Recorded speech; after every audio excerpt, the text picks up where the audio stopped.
안녕하십니까, 강동호 변호사입니다. 이번에는 제가 재건축, 재개발 관련해가지고 상담을 많이 받고 또 최근에 제가 수임한 사건 관련해서 말씀드리려고 하는데요. 여기 마포에 있는 사건입니다. 뭐 마포뿐만 아니라 제가 어제 상담한 데는 이제 의정부고 또 그저께는 광명이고 오늘은 또 지금 뭐 여기도 마포네요. 유일하게 이제 공교롭게도 마포 쪽에도 왔는데 이게 뭐냐면 재건축 아파트 같은 경우에 뭐 재개발도 마찬가지지만 도정법에 보면 1+1로 이제 분양받을 수 있다고 규정되어 있는 게 내용이 있습니다. 제가 예전에도 한번 말씀드렸었는데 뭐 주거 전용 면적이 이제 분양 그 면적에 내가 이미 가지고 있는 종전 자산의 주거 전용 면적이 내가 분양받을 1+1 두 개의 집의 면적보다 더 많을 경우에 또 그 분양받는 게 하나가 60제곱미터 이하인 경우에는 2개 이상 분양받을 수 있다. 뭐 내가 가지고 있는 종전 자산 가액이 내가 분양받는 2개를 갖춘 그 합친 가격보다 더 많을 경우에는 또 하나가 또 60제곱미터 이하이기만 하면 받을 수 있다. 다만 그 60제곱미터 이하의 집은 뭐 이제 몇 년간 보유해야 되고 또 뭐 전매가 몇 년간 금지다 이런 내용들이 있어요 이제.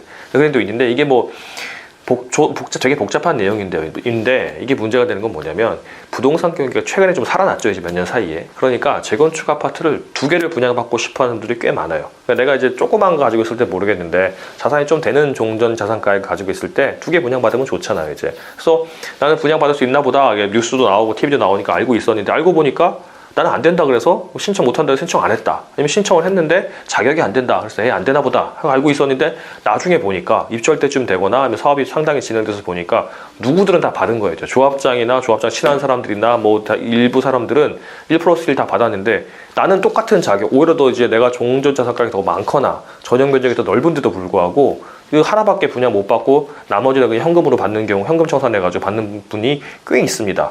그러니까 이거 이래서 억울하잖아요 이제. 이래서 이걸 어떻게 해야 되냐 오시는 분들이 꽤 많아요. 그래서 이거는 뭐 접근 방법이 2가지가 있어요.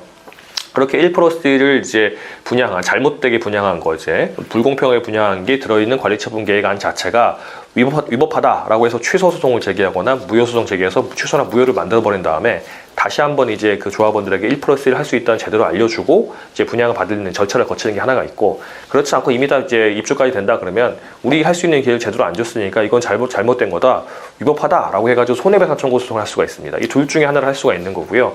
실제 최근에 저기 반포에 있는 주공아파트 거기는 관리처분 계획이 취소가 됐었죠 이제. 그 1+1 관련해가지고 불공평하게 누구에겐 기회를 주고 누구는 안 주고 이래서 이제 그게 잘못됐다고 해서 취소가 됐었습니다. 실제 저희도 그렇게 맞는 사례들이 있고요.